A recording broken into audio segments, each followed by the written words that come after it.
Hello आज कैसे हो सभी। आज अपन पढ़ेंगे तंत्रिकीय नियंत्रण एवं समन्वय। ठीक है, इससे पहले पढ़ेंगे तंत्र के तंत्र, मानव का तंत्र के तंत्र, तंत्रिक कोशिका तंत्रिका तंत्र की संरचना तो क्रियात्मक इकाई, केंद्रीय तंत्र का तंत्र। ठीक है, इसमें नॉर्मल इंट्रोडक्शन है, आप लोग समझ सकते हो। इसमें एक चीज इम्पोर्टेंट है, यानी कि तंत्र के तंत्र ऐसे व्यवस्थित जाल तंत्र गठित करता है। यानी तंत्र का तंत्र ही तो है चैप्टर का नाम। तो उस तंत्र के तंत्र ऐसे व्यवस्थित जाल गठित करता है जो त्वरित समन्वय हेतु बिंदु दर बिंदु जुड़ा रहता है। मतलब पॉइंट टू पॉइंट जुड़ा रहेगा वो, तभी तो भाई। ऐसे थोड़ी ना ये और ये पॉइंट है और जाते मतलब इधर याद जुड़ रहा हो जब तो ठीक है, पर इन आगे यहाँ पॉइंट है और यहाँ को इन दोनों को कनेक्शन ही ना है। कनेक्शन हो तभी तो पूरा शरीर को मतलब कंट्रोल है पाएगा एक दूसरे से। हर कोई अंग एक दूसरे से मतलब कोऑर्डिनेट है। ठीक है, तो वही चीज़ है। अंतःस्रावी तंत्र हार्मोन द्वारा रासायनिक समन्वय बनाता है। अब है तंत्र के तंत्र। सभी सभी प्राणियों का तंत्र का तंत्र अति विशिष्ट प्रकार की कोशिकाओं से बनता है जिन्हें तंत्रिका कोशिका कहते हैं। मतलब एक विशिष्ट है ना, विशिष्ट प्रकार की स्पेसिफिक कोशिका से बने उनको तंत्रिका कोशिका कहते हैं। ठीक है, निम्न एकशेरुकियों में तंत्रिकीय संगठन बहुत ही सरल प्रकार का। इन निम्न एकशेरुकीय प्राणियों में तंत्रिकीय संगठन बहुत ही सरल प्रकार का होता है। एग्जाम्पल इसका हाइड्रा। और कीटों का तंत्र के अधिक व्यवस्थित होता है। ये मस्तिष्क अन्य गुच्छिकाओं एवं तंत्रिकीय ऊतकों और बना होता है। कशेरुकी प्राणियों में सर्वाधिक विकसित है, तो सबसे ज़्यादा विकसित है कशेरुकी प्राणी यानी मानव में एक तरीके से। उसके बाद कीट में, फिर है निम्न कशेरुकी। इन सबसे ज़्यादा कशेरुकी, फिर कीटों में, फिर एकशेरुक। ठीक है, समझ में आ गया। अब मानव का तंत्रिकीय तंत्र। मानव का तंत्र के तंत्र दो प्रकार का है। पहली बात तो केंद्रीय तंत्र का तंत्र CNS, परितंत्र का तंत्र यानी PNS। ठीक है, ये सेंट्रल नर्वस सिस्टम। ठीक है, समझिए ना। PNS यानी पेरिफेरल नर्वस सिस्टम। केंद्रीय तंत्र का तंत्र यानी कि CNS में दो पार्ट रहे, मस्तिष्क रहे, मेरुरज्जु रहे, स्पाइनल कॉर्ड, मस्तिष्क यानी ब्रेन। ठीक है, जहाँ सूचना को संसाधन एवं नियंत्रण होता है। बस सूचना रहे मैंने उनको संसाधन एवं नियंत्रण होता है। मस्तिष्क एवं परिधीय तंत्र का तंत्र सभी तंत्रिकाओं से मिलकर बनता है। मस्तिष्क एवं परिधीय तंत्र का तंत्र सभी तंत्रिकाओं से मिलकर बनता है। जो केंद्रीय तंत्र का तंत्र यानी मस्तिष्क व मेरुरज्जु से जुड़ी होती है। परिधीय तंत्र का तंत्र दो प्रकार की तंत्रिकाएं होती हैं, संवेदी अविभाज्य, चालक या प्रेरक या अपवाही। ठीक है, एक तो अब अविभाज्य रही, एक अपवाही रहा। और ये अपवाही अविभाज्य जो वर्ड है ना सेम, ये यूज होंगे वो है तो सही हैंडलूप वगैरह और चैप्टर है ना उसमें। ठीक है, संवेदी तथा अविभाज्य तंत्र का उद्दीपनों को ऊतकों अंगों से केंद्रीय तंत्र का तंत्र तक, चालक अविभाज्य तंत्र का नियामक उद्दीपनों को केंद्रीय तंत्र का तंत्र से परिधीय ऊतक अंग तक पहुंचा है। ठीक है, यानी कि जो चालक अविभाज्य है ना, वो उद्दीपनों को केंद्रीय तंत्र का तंत्र CNS से संबंधित PNS मतलब परिधीय ऊतक अंगों तक पहुंचावे। परिधीय के ऊतक अंगों तक PNS परिधीय ऊतक अंगों को पहुंचावे। मतलब देखो CNS है, CNS दो भाग कौन कौन से, मस्तिष्क है वो, मेरुरज्जु है वो। ठीक है, और परिधीय तंत्र का तंत्र, परिधीय तंत्र का तंत्र के दो भाग हैं, अविभाज्य यानी PNS के भी दो भाग हैं, अविभाज्य अपवाही। ठीक है, अब इसमें जो क्या बोल रहा है कि संवेदी या अविभाज्य तंत्र का उद्दीपनों को, संवेदी या अविभाज्य ना जो उद्दीपनों को ऊतक अंगों से केंद्रीय तंत्र का तंत्र तक पहुंचावे। ठीक है, केंद्रीय तंत्र का तंत्र से संबंधित परिधि ऊतक को तक पहुंचावे, यानी कि समझ रहे हो।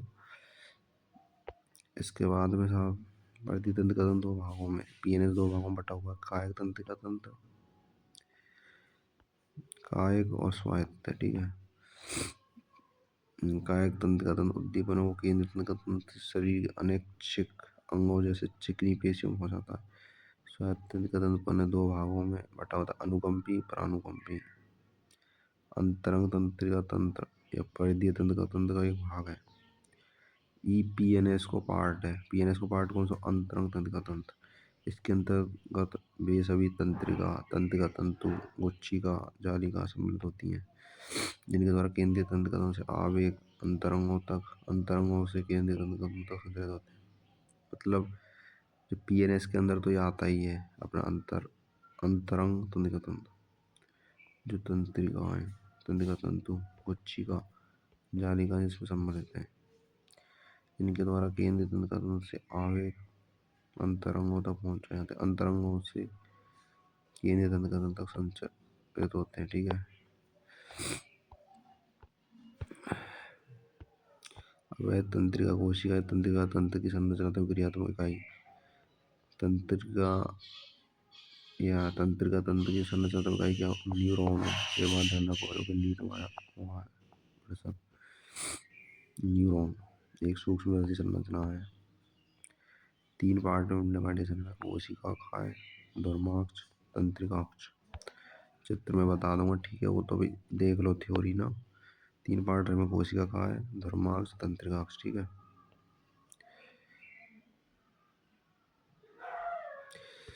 कोशिका काय में कोशिका द्रव्य व प्रारूपी कोशिकांग व विशेष दानेदार अंग निश्चय ग्रेनुअल पाए जाते हैं। छोटे तंतु जो कोशिका काय से परिवर्तित होकर लगातार विभाजित होते हैं, तो निश्चित ग्रेनुअल पाए जाते हैं। धर्माक्ष कला में धर्माक्ष मतलब दानेदार संरचना पाई जामे, ठीक है।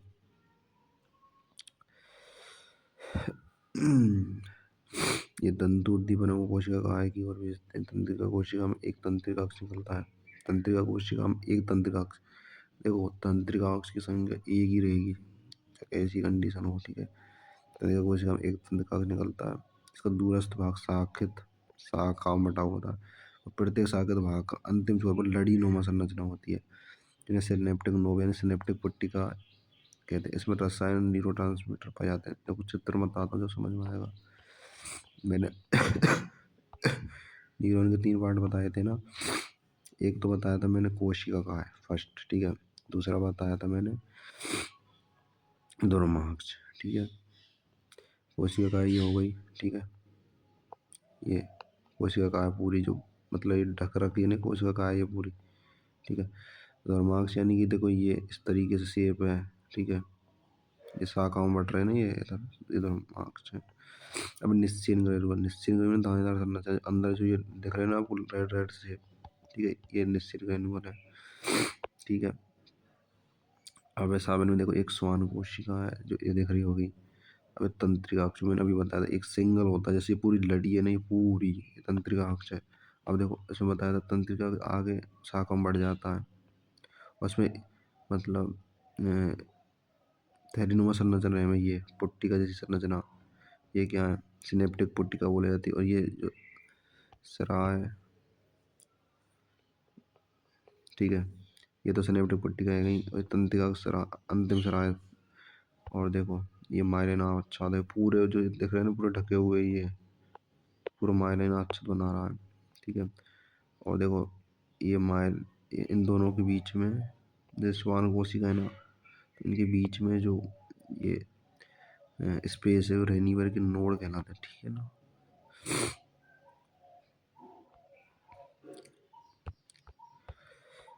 मैंने बताया था ना फिर न्यूरॉन एक सूक्ष्मदर्शी संरचना, पहली बात तो ये 3 भाग है, कोशिका काय धर्माक्ष तंत्रिकाक्ष ना। और देखो कोशिका काय में कोशिका द्रव्य प्रारूपी कोशिकांग जिसमें विशेष दानेदार अंग निश्चित ग्रेनुअल, ठीक है। ये दानेदार संरचना क्या निश्चित ग्रेनुअल, जो दाने समा संरचना ना रेड शेप में ये है तो सही, ठीक है। ठीक है, लगातार विभाजित होते हैं, निश्चित ग्रेनुअल पाए जाते हैं धर्माक्ष कला में, ठीक है। पहली बात है ये ये तंतु उद्दीपन कोशिका की ओर भेजते हैं। एक तंत्रिका अक्ष निकलता है और दूरस्थ भाग शाखित और प्रत्येक शाखा में एक अंतिम छोर लड़ीनुमा सिनेप्टिक नोब होता है, जिसे सिनेप्टिक पट्टिका कहते हैं। जैसे तंत्रिका अक्ष है, आगे देखो लड़ी में बट रहा हूँ और इस पट्टी का जो समान संरचना है वो सिनेप्टिक पट्टी का है और न्यूरोट्रांसमीटर है। तंत्रिका अक्ष तंत्रिकी आवेगों को कोशिका से दूर सिनेप्स अथवा तंत्र के पेशी संधि पर पहुंचते हैं। मतलब जो तंत्रिकी आवेग है ना, वो कोशिका से दूर सिनेप्सिस पर अथवा तंत्र की पेशी संधि पर पहुंचते हैं। तंत्रिका अक्ष धर्मांक की संख्या के आधार पर न्यूरॉन्स को 3 समूह में बांटा गया है। 3 समूह में देखो, जैसे बहुधुरी भी है, अब देखो कंडीशन कोई भी हो तो तंत्रिका की संख्या एक ही रहेगी, ठीक है। धर्मांक की संख्या डिफरेंट रह जाएगी, परंतु तंत्रिका अक्ष एक ही रहेगा, चाहे बहुधुरी हो, चाहे द्विध्रुवी हो, चाहे एकल ध्रुवीय हो, ठीक है। बहुध्रुवीय फैला तो इसमें एक तंत्रिका अक्ष होगा, 2 या 2 से अधिक धर्मांक। बहु है ना, मल्टीपल वर्ड यूज हो रहा है, तो 2 से अधिक होंगे, ठीक है। 3 प्रकार के हैं, ठीक है। और ये क्या अपना द्विध्रुवी है, तो जो बहुध्रुवी है ना, वो प्रेमस्थ बलकोट में पाया जाता है, जो नीट और पीवाई की क्वेश्चन जो लिख रखा है पहले ऑलरेडी, ठीक है। द्विध्रुवी वाला भी आ चुका नीट में। द्विध्रुवीय तंत्रिका अक्ष एक धर्मांक से जो दृष्टि पटल में इंपॉर्टेंट दृष्टि पटल, देखो द्विध्रुवीय में ऐसे याद रख सकते हो, दृष्टि पटल को कैसे याद रख सकते हो, अपनी आँख कितनी है, 2, तो आँखों से क्या देख सकते हैं, तो एक तरह से दृष्टि पटल का ही तो काम कर रही है, देखने का ही तो काम कर रही है, तो आँखों की संख्या कितनी है, 2, तो वैसे याद रख सकते हो, ठीक है। और जस्ट अपोजिट इसके प्रेमस्थ बलकोट में बहुध्रुवीय है, तो वो तो अपने आप याद हो जाएगा, ठीक है। दृष्टि पटल यानी कि 2 आँख है अपने, तो वैसे 2 द्विध्रुवीय है ना। इसमें एक धर्मांक रहेगा, वो एक तंत्रिका तो सब में एक एक रहेगा, चाहे एकल हो, बहु हो, द्वि हो, कोई भी कंडीशन, ठीक है ना। तंत्रिका 2 प्रकार का रहेगा, आच्छादी अनाच्छादी। मतलब आच्छादन ढकने और न ढकने वाली। आच्छादित तंत्रिका तंतु श्वान कोशिका से ढके रहते हैं। तंत्रिका के चारों ओर माइलिन आवरण बनाती है। तंत्रिकाक्ष जैसे ये तंत्रिकाक्ष है ना, ये तंत्रिकाक्ष है ना, इसके चारों ओर माइलिन आवरण बना है, ये पूरा ढक रखा है माइलिन आवरण, माइलिन इसमें देख रखा है ना, माइलिन अच्छा दे रहा, तो वो ये माइलिन आवरण बनाती है, ठीक है। और माइलिन आवरण के बीच में माइलिन आवरण के बीच अंतराल में पाए जाते हैं, जिन्हें रेनिबर के नोड, जो ये आवरण पाए जाते हैं माइलिन आवरण के बीच में, ठीक है। तो ये कहाँ है, इनके बीच में पाया जाएगा, वो कह रहे हैं रेनिबर का नोड है। आच्छादित तंत्रिका तंतु मेरु व कपाल तंत्रिका में पाए जाते हैं। आच्छादहीन तंत्रिका तंतु भी श्वान कोशिका से घिरे रहते हैं। आच्छादित तंत्रिका तंतु मेरुरज्जु और कपाल इन खोपड़ी में पाए जाएंगे। आच्छादहीन तंत्रिका तंतु श्वान कोशिका से घिरे रहते हैं, मतलब जिनमें आच्छाद मतलब ढके हुए ना रहे, मैंने उनमें भी मतलब श्वान कोशिका से घिरे रहे हैं। एक्सोन के चारों माइलिन आवरण नहीं बनाते हैं। अब तंत्रिका आवेगों की उत्पत्ति व संचरण, तंत्रिका आवेग की उत्पत्ति कहाँ होती है, कैसे संचरण होता वो समझेंगे इसमें, ठीक है। देखो विभिन्न प्रकार के आयन पथ तंत्रिका झिल्ली पर पाए जाते हैं, ठीक है। ये आयन पथ विभिन्न आयनों के चयनात्मक पारगम्य में है। कैसा पारगम्य ही चयनात्मक, जब कोई न्यूरॉन आवेग का संचरण नहीं करते हैं, जैसे कि विराम अवस्था में तंत्रिका की झिल्ली सोडियम आयंस की तुलना में पोटेशियम आयंस यानी कि क्लोराइड यानी Cl से प्रदर्शित करेंगे के लिए अधिक पारगम्य होती है। यानी जो होती है ना, ये कि विराम अवस्था रहेगी ना, मतलब साइलेंट स्टेज में रहेगी ना झिल्ली, तो उसमें सोडियम देखो कंडीशन इसमें 3 तरह के आयन ले रखे हैं, सोडियम पोटेशियम क्लोरीन, तो ठीक है। यदि देखो विराम अवस्था में इनके लिए ज़्यादा पारगम्य रहेगी, पोटेशियम क्लोरीन के लिए, इन्हीं के लिए कम रह पाएगी, ठीक है। इसी प्रकार से झिल्ली तंत्रिका द्रव्य में उपस्थित ऋण आवेश प्रोटोकॉल में भी अपारगम होती है। मतलब इसी प्रकार झिल्ली रहे तंत्रिका द्रव्य में उपस्थित ऋण आवेश प्रोटोकॉल में अपारगम रहे।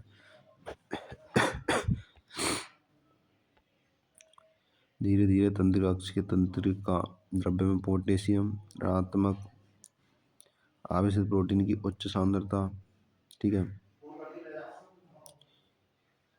Na+ की निम्न सांद्रता होती है।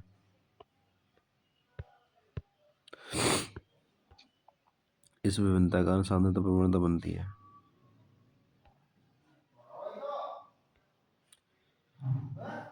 झिल्ली पर पाई जाने वाली इस आयनीय प्रवणता को सोडियम पोटेशियम पंप द्वारा नियमित किया जाता है। इस पंप द्वारा 3Na बाहर की ओर 2K कोशिका में प्रवेश करें। तो 3Na तो कोशिका के बाहर जाएंगे, जैसे कोशिका है ज़्यादा बाहर, और 2K+ अंदर एंट्री करेंगे, ठीक है। 3Na बाहर, 2K+ अंदर, ठीक है।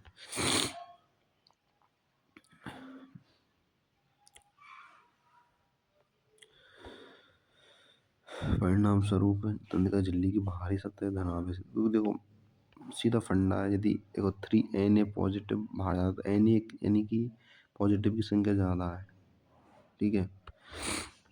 3Na पॉजिटिव बाहर जा रहा है, तो ठीक है, तो पॉजिटिव संख्या कहाँ ज़्यादा, अंदर है कि बाहर, बाहर ज़्यादा, तो ठीक है।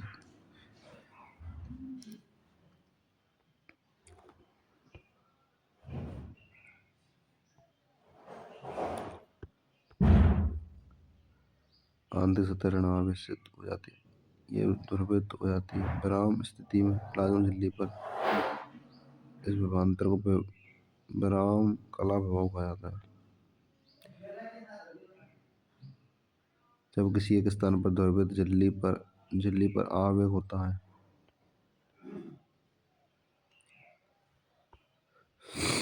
तब ए स्तर की ओर स्थित झिल्ली Na+ के लिए मुक्त पारगमनी, जिसके फलस्वरूप Na+ तीव्र गति से अंदर जाते एक सतह पर विपरीत ध्रुवता हो जाती है, अर्थात झिल्ली की बाहरी सतह ऋण आवेशित, आंतरिक सतह धनावेशित। हाँ, तो देखो ए स्थल की ओर स्थित झिल्ली Na+ के लिए मुक्त पारगमनी हो जावे, तो Na+ तीव्र गति से अंदर प्रवेश करेगा, Na+ तीव्र गति से अंदर प्रवेश करेगा, ठीक है। तो एक सतह पर विपरीत ध्रुवता हो जाती है, अर्थात झिल्ली की बाहरी सतह ऋण आवेशित, झिल्ली की बाहरी सतह ऋण आवेशित हो जाएगी, आंतरिक सतह धनावेशित, क्योंकि Na पॉजिटिव अंदर प्रवेश कर रहा हो ना।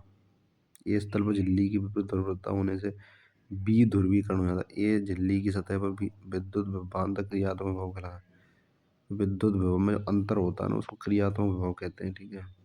और इसको तंत्रिका आवेग भी कहा जाता है। जैसे इसमें समझ सकते हो, ठीक है, एक तंत्रिका अक्ष में तंत्रिका आवेग का संचरण।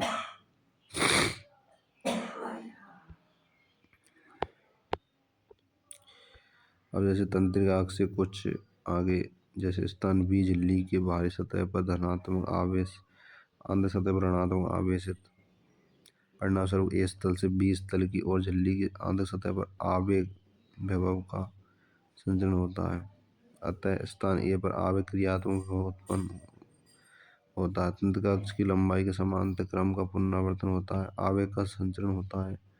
उद्दीपन द्वारा प्रेरित Na के लिए पारगम्यता क्षणिक होती है, लेकिन तुरंत पश्चात K+ की प्रति पारगम्यता बढ़ जाती है। कुछ ही क्षणों के भीतर K+ झिल्ली के बाहरी और प्रसारित होते हैं। उद्दीपन के स्थान पर विराम विभव को पुनर्संग्रह हो जाता है, ठीक है।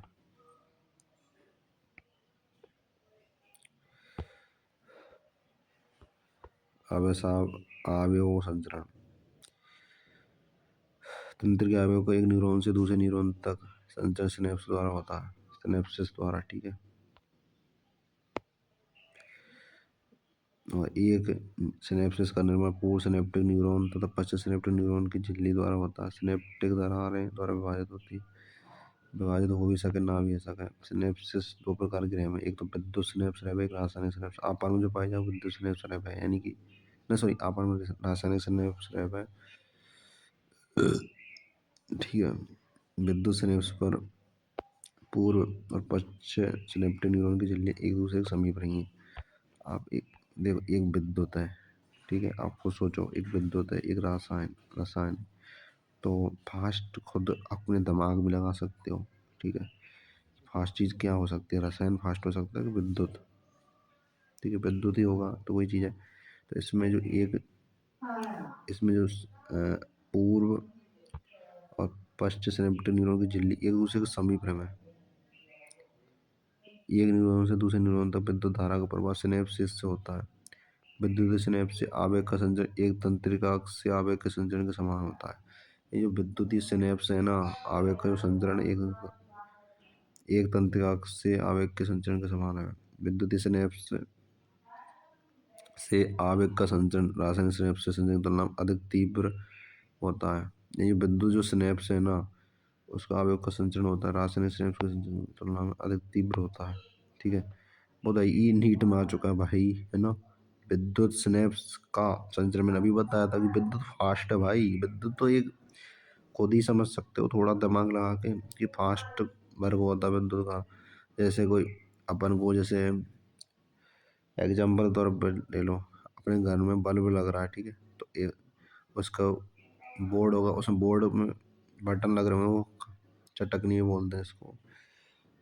तो उसको अपन जैसे ही प्रेस करेंगे या फिर क्लिक, जैसे उसको मत टच करेंगे तुरंत जैसे ही, तो तुरंत जल जाएगा। या यदि अपन टीवी को जलाएंगे तो वो तुरंत जैसे अपन खटका होता है या फिर वो बटन होता है, उसको दबाते ही वो चालू हो जाती है। तो वही चीज़ है, इतनी फास्ट होती है विद्युत सिनेप्सिस। या रसायन है, रसायन तो यार इतना फास्ट नहीं होता है ना। रासायनिक सिनेप्स में पूर्व पश्चिम सिनेप्टिक न्यूरॉन की झिल्ली द्रव्य से भरे अवकाश द्वारा पृथक होते हैं, जिनको सिनेप्टिक दरार कहते हैं। ठीक है।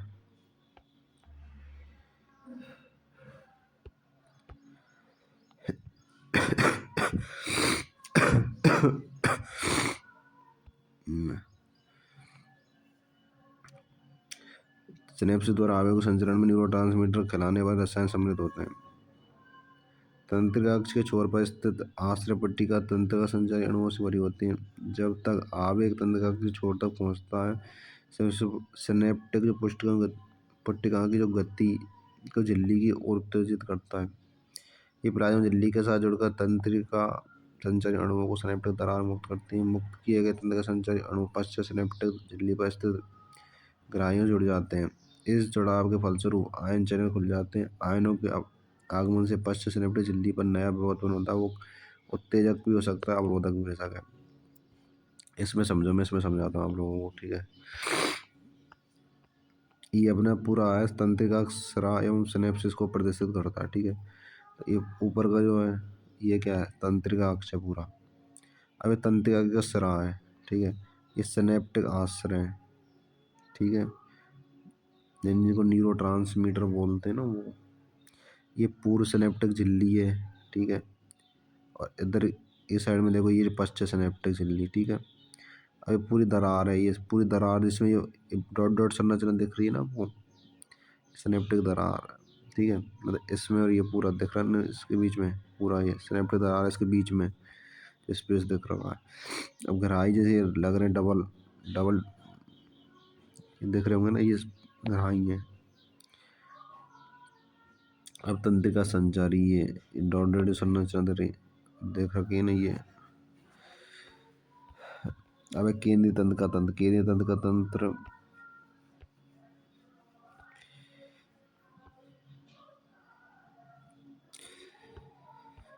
यानी सी एन एस में बताया था आप लोगों को पहले, पी एन एस को, ठीक है। कितने भाग में बटा होता बताओ मेरे को। केंद्रीय तंत्र का तंत्र दो भागों में, ठीक है। एक तो मस्तिष्क में और एक अपना मेरुदंड। यानी केंद्रीय तंत्र का तंत्र में पहले पढ़ेंगे और मानव मस्तिष्क, ठीक है। मानव मस्तिष्क हमारे शरीर का केंद्रीय सूचना प्रसारण अंग है। मतलब जो मस्तिष्क है ना, जो केंद्रीय सूचना प्रसारण का काम करे, आदेश व नियंत्रण तंत्र है ये ऐच्छिक गमन शरीर के संतुलन प्रमुख अनैच्छिक अंगों का प्रकार करता है। तापमान नियंत्रण में भूख, प्यास, परिवहन, लय, अनेक अंतःस्रावी ग्रंथियों में क्रियाएं, मानव व्यवहार का नियंत्रण करने, देखने, सुनने, बोलने की प्रक्रिया, याददाश्त, कुशाग्रता, भावना जैसे विचारों का विस्तृत है। अब जैसे इसमें देखो, हाइपोथैलेमस से तापमान नियंत्रण करता है। नीट में कितनी बार आ गया? 20 बार, 25 बार, भगवान जाने। इतनी बार रिपीट हो चुका है कि हाइपोथैलेमस किसका नियंत्रण करता है? तापमान नियंत्रण भाई।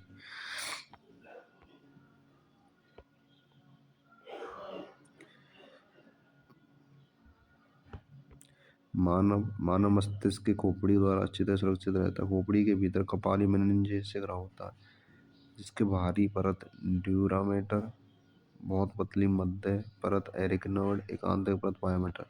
इसकी ट्रिक है DAP, ड्यूरामेटर, एरिकनोइड, पायोमेटर।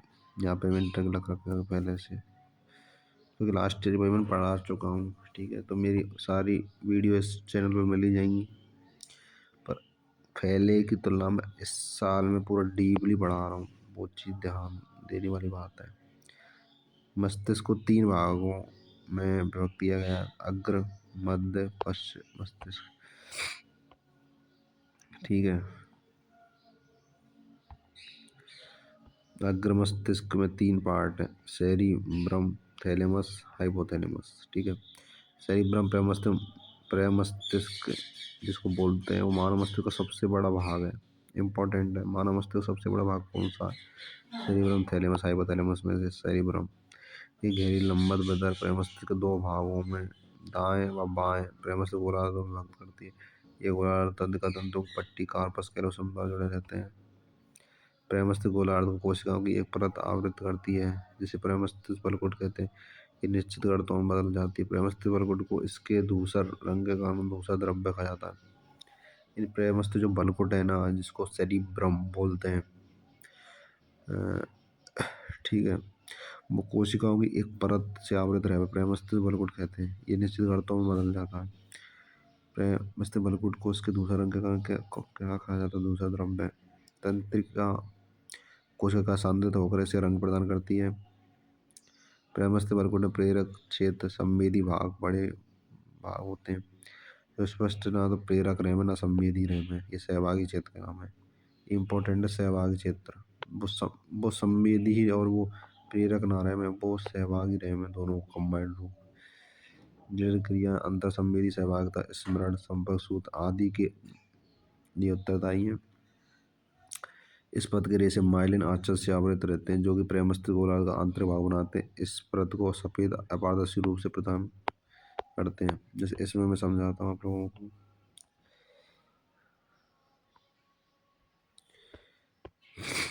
ये मानव मस्तिष्क, ठीक है, इसमें प्रमस्तिष्क गोलार्ध। सबसे पहले अग्र मस्तिष्क जो आपने अभी पढ़ा है, ये प्रमस्तिष्क हो गया, यानी कि सेरिब्रम। ये और 2 पार्ट थैलेमस, हाइपोथैलेमस। थैलेमस वाला पार्ट ये है, हाइपोथैलेमस ये है। फिर उसके बाद पड़ेगा और मध्य मस्तिष्क ये है। ठीक है, फिर पश्चिम मस्तिष्क। पश्चिम मस्तिष्क के 3 पार्ट है: पोन्स, अनुमस्तिष्क, मेडुला। पोन्स ये हो गया, ठीक है, अनुमस्तिष्क ये है, ठीक है, ये संरचना दिख रही है, ये अपना पोन्स हो गया। मेडुला, पोन्स के नीचे मेडुला रहे वो, मतलब सबसे पहले ऊपर पोन्स है वो, यहाँ एक बिल्कुल साइड में है वो अनुमस्तिष्क, फिर नीचे जस्ट जो नीचे की साइड में ये मेडुला है। ठीक है, और प्रमस्तिष्क तरनरी का ये दे रखी है, और ये कार्पस कैलोसम जो कि अभी अपन पढ़ा है। देखो,